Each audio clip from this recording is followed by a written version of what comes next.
¿Qué tal? ¿Cómo están, amigas, amigos de la Octava Digital? Esta semana fuimos testigos de un enfrentamiento, digámoslo así, de un operativo en donde aparecieron armas de grueso calibre, por supuesto el famoso Barrett, un operativo por parte de la policía de la Ciudad de México, que vino a plantearnos nuevamente el escenario de la presencia de los cárteles de la droga, aquí, precisamente en la capital de la República Mexicana.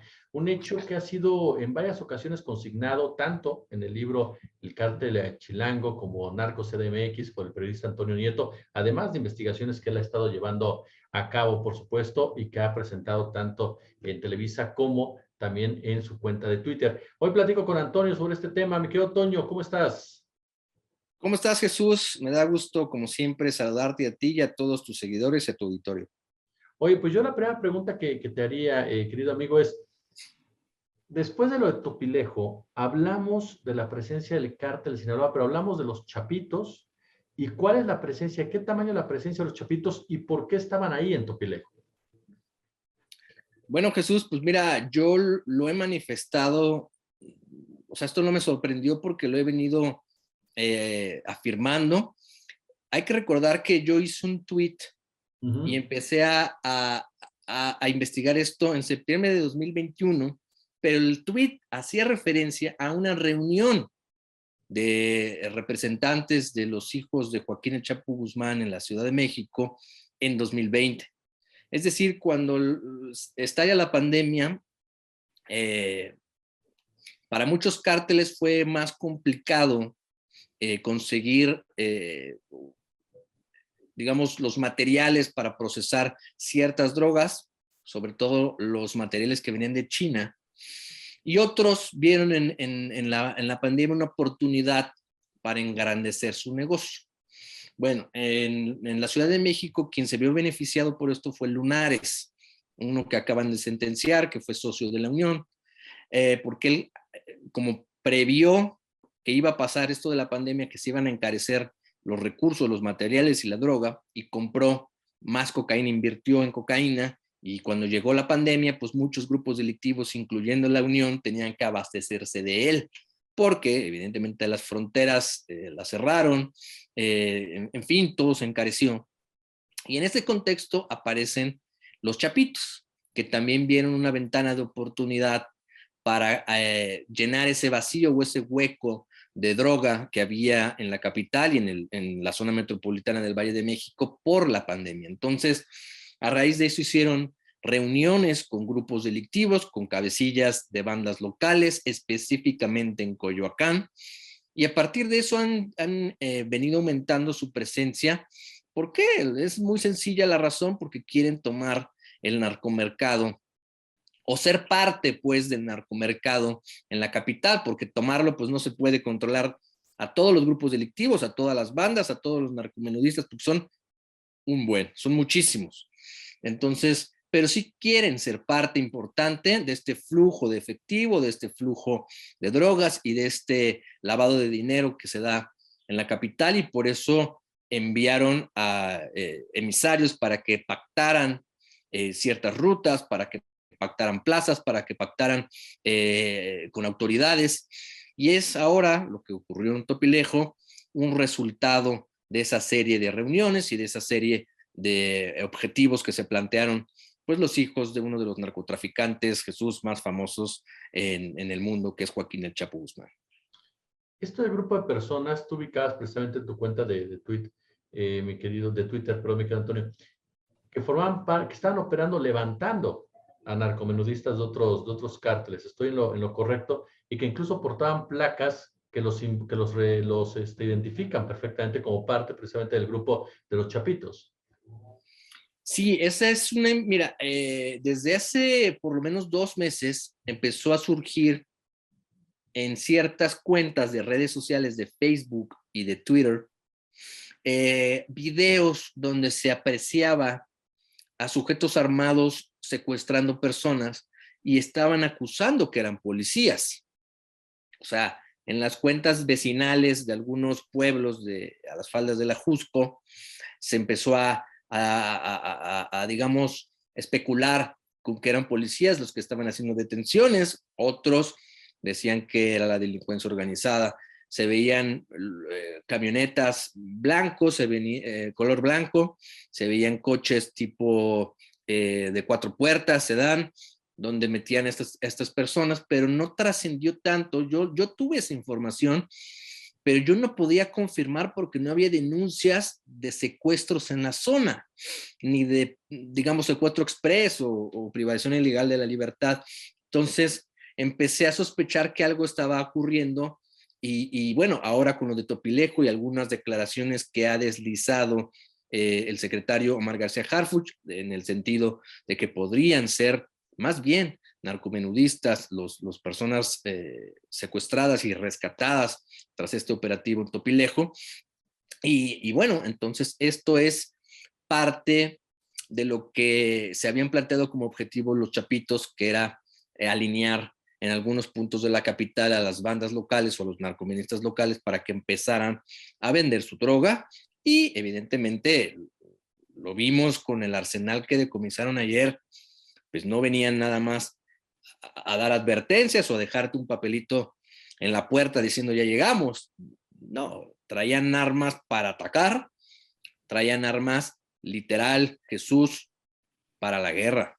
Entonces, esto es parte del objetivo que tienen ellos desde el 2020 y lo han podido llevar a cabo en ciertas zonas de la capital, no solo Topilejo, lo han hecho también en el centro histórico, lo han hecho también en la colonia Morelos, el barrio de Tepito, lo han intentado hacer en Gustavo Madero, lo han intentado hacer ya en la zona la zona metropolitana del Estado de México, como Naucalpan y Tlanepantla. Entonces, digamos que lo que pasó ayer vino a confirmar, Jesús, lo que yo he venido diciendo desde por lo menos septiembre o agosto del año pasado. Esto, ¿cómo choca, Toño, con la Unión Tepito? ¿Cómo choca con la familia michoacana? ¿Cómo choca incluso, tú corrígeme, con otras organizaciones locales que están operando el Cártel de Jalisco Nueva Generación? ¿Choca en un momento dado que pueda derivar en una mayor violencia precisamente por esta disputa del territorio? Porque incluso tú lo mencionabas, y si no es así, te reitero que me corrijas, de que a final de cuentas el Cártel de Sinaloa siempre ha estado en la Ciudad de México. Los mayos ahí están. Los que están operando son la otra facción del Cártel de Sinaloa. ¿Esto qué puede derivar?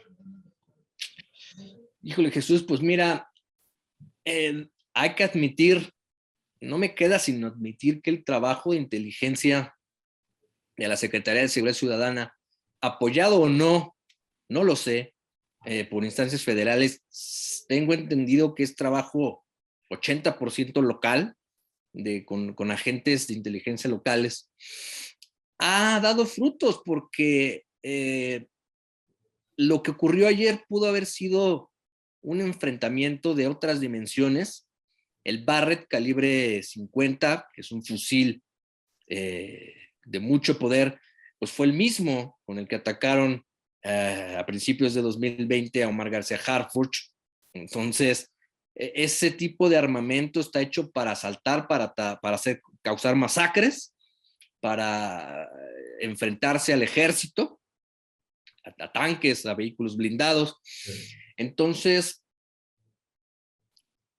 efectivamente venían con ese objetivo, con ese plan de que si había alguien, algún cártel, algún grupo delictivo con mayor capacidad de fuego que los enfrentara, pues ellos iban a tener con qué responder.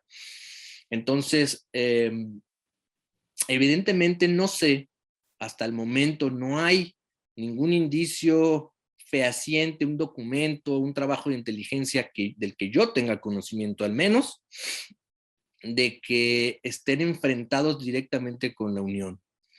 El barrio de Tepito es tan grande en términos no de territorio, sino en términos de flujo de dinero, de influencias, de mercancía, de piratería, de policías, de autoridades, o sea, que da para que muchas mafias tengan presencia importante ahí. Entonces, si tú recordarás, Jesús o el auditorio, recordarán, si no, échense un clavado ahí en Google. Yo hice un reportaje sobre los Sinaloas, que no hay que confundir, no son específicamente los de ayer de Topilejo. Sí compraban o si eran socios de Ovidio Guzmán López y de los hijos del Chapo Guzmán, pero no son los mismos que agarraron ayer. Ellos tenían presencia en el barrio de Tepito sin ser tepiteños. Lo mismo tenía presencia en Lunares sin ser de la Unión, de socio. Lo mismo tenía la gente del Betito. Lo mismo tenían por lo menos otros 20 o 25 grupos delictivos. Te los puedo contar. No es el tema de hoy, pero te podría decir cuáles son.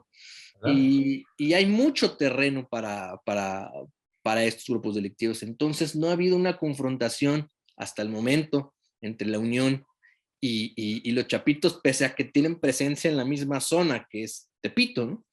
Como lo fue los Sinaloas, tampoco nunca se enfrentaron contra la Unión. Simplemente hubo una investigación, ahí lo dimos a conocer, del Aceido, y terminaron por desbaratar esa célula que, pues bueno, vemos que respondían a Culiacán y a Mazatlán por la línea de los hijos del Chapo Guzmán, pero que pues era otro equipo, digamos, ¿no? Diferente al que está en Topilejo y que también venía, digamos, los Sinaloas no venían a tomar el territorio con armas, ellos simplemente venían a traficar con marihuana y cocaína, respondiendo a las órdenes o al pacto o a la sociedad con los hijos del Chapo, pero estos que agarraron en Topilejo sí venían con el objetivo de hacer guerra, que es muy diferente. Por eso insisto que el trabajo de la Secretaría de Seguridad Ciudadana hay que admitirlo cuando lo hacen bien, porque ellos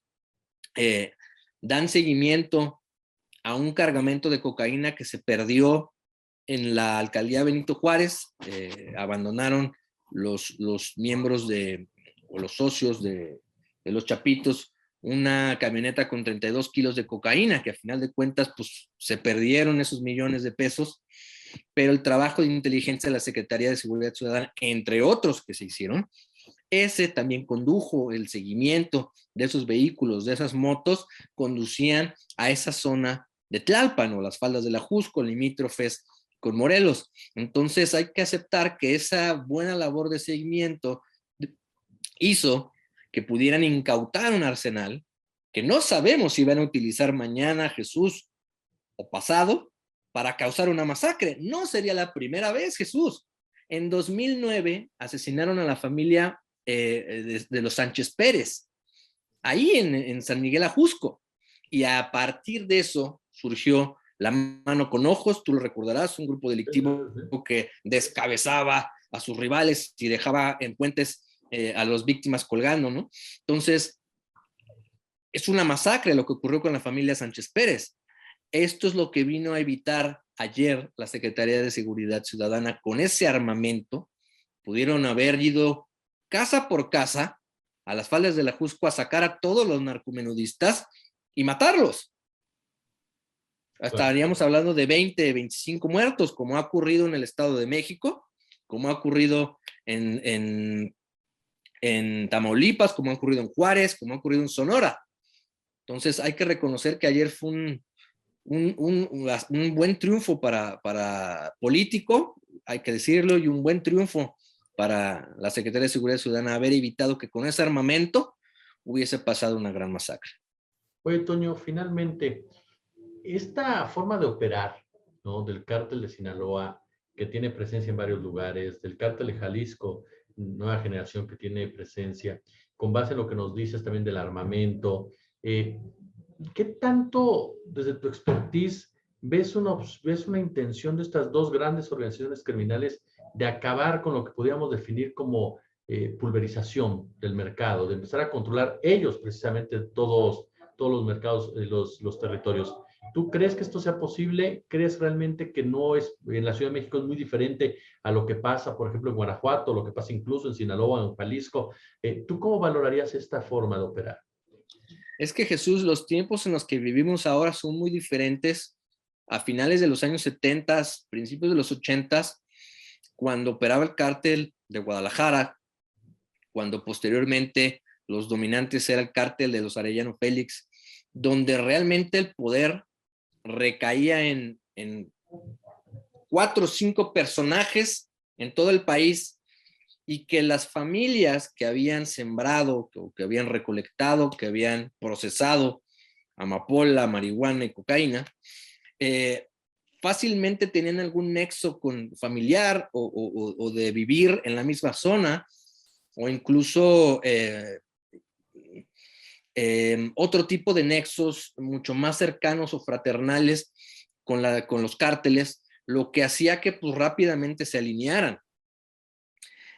No era un mercado tan sabido, donde la corrupción ha hecho que más familias, más grupos delictivos surjan, que cuando quieran pegarle un cártel, pues en lugar de desbaratarlo completamente, simplemente lo han atomizado, lo que ocurrió mucho en el sexenio de Felipe Calderón, cuando fueron detrás de los Beltrán Leiva, y que pues sí, terminaron por ir uno por uno acabando con las cabecillas, pero no realmente el problema de raíz. ¿Y cuántos grupos delictivos no surgieron a partir de los Beltrán Leiva? Pues los Rojos, el Cártel Independiente de Acapulco, en fin, la unión misma, ¿no? Y ahora seguimos viendo esos grupos delictivos en algunos lados del país operar. Entonces, a mí me parece que ya a estas alturas de la globalización, a estas alturas de la corrupción que ha permitido la proliferación de estos grupos delictivos, perdón, ya me parece muy complicado que un cártel domine absolutamente todo el panorama de la producción y de la venta y del trasiego de droga hacia los Estados Unidos y del consumo interno. Creo que sería derramar muchísima sangre, incluso si este cártel trabajara con el gobierno, lo cual, pues bueno, sabemos que generalmente así sucede, porque ya hay demasiados grupos y sobre todo, Jesús, en la capital. O sea, en la capital hay por lo menos 10, 20 grupos que podemos decir que son importantes por el número de integrantes que lo conforman, por el tiempo que han estado operando y por el nivel o la capacidad de fuego y económica que tienen para hacer sus actividades ilícitas. Entonces, sería muy complicado, mucho más en la ciudad donde no puedes entrar con un comando de 20 camionetas, todos armados.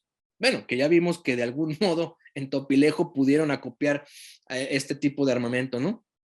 Pero es difícil, incluso las grandes masacres se dan, como lo viste, en zonas limítrofes, de difícil acceso, como lo es Tlalpan o pudiera haber sido Milpalta. En fin, yo lo veo difícil. Creo que la presencia del cártel de Sinaloa, del cártel de Jalisco, seguirán en la ciudad, quizá un poco más la de Sinaloa, y que en algún momento dado va a llegar la orden o va a llegar a algo que detone un enfrentamiento violento entre las propias facciones del cártel de Sinaloa o inclusive el grupo dominante que sigue siendo Jesús, la Unión Tepito. Mi querido y admirado Toño Nieto, periodista de investigación, de verdad siempre te agradezco tu generosidad con la Octava. A ti, Jesús, estamos en contacto y saludos a todos sus seguidores y el auditorio.